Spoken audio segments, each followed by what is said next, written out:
Hi, welcome to Reflection 3 video, Deafness and Visual Impairment.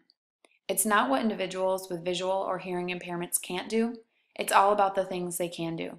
Created by Kylie Hallowell. Some important information. Federal definitions when it comes to deafness. 1. Hearing impairment. An impairment that adversely affects a child's educational performance, in the most severe case because the child is impaired in processing linguistic information through hearing. 2. Deafness.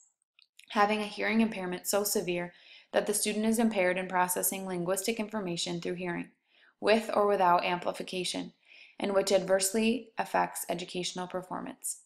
And 3. Hard of hearing.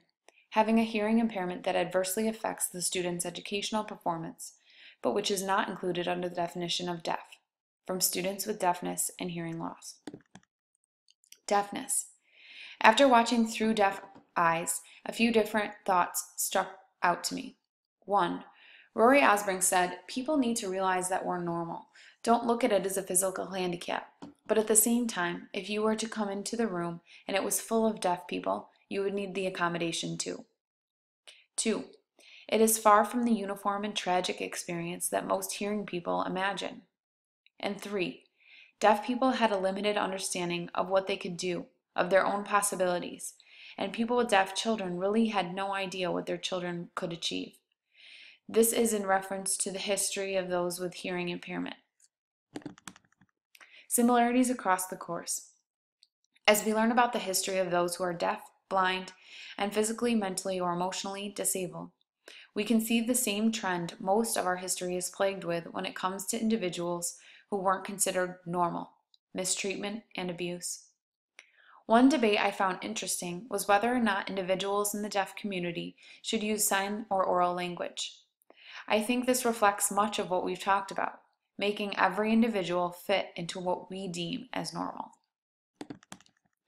Curious what it's like? I found a video put together by a girl named Ren, who is a part of the deaf community. She and some of her friends created a few different videos that are interesting and capture a day in the life of someone with a hearing impairment.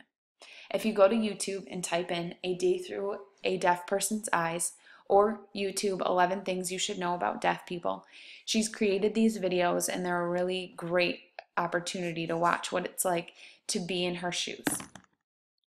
Visual impairment. Howe's New England Asylum for the Blind, which was founded in 1832.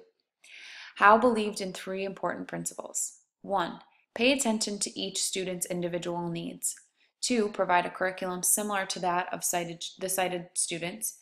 And 3. Expect students to integrate into the community. 2 federal definitions of visual impairments. Low vision. These individuals may have some ability to see, but struggle completing typical tasks. And 2. Blindness. These individuals have no vision, but can detect the presence or absence of light. After reading the chapter Planet of the Blind, Cusisto shared a first-hand experience as a person with visual impairment. 3 interesting points from this section are listed below. 1.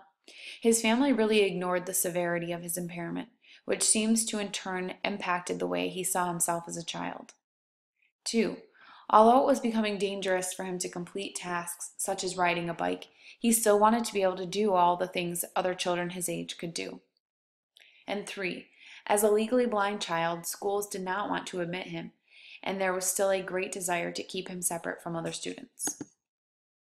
In conclusion, today individuals with visual and hearing impairments have infinitely more opportunities than those mistreated and neglected by society in the past.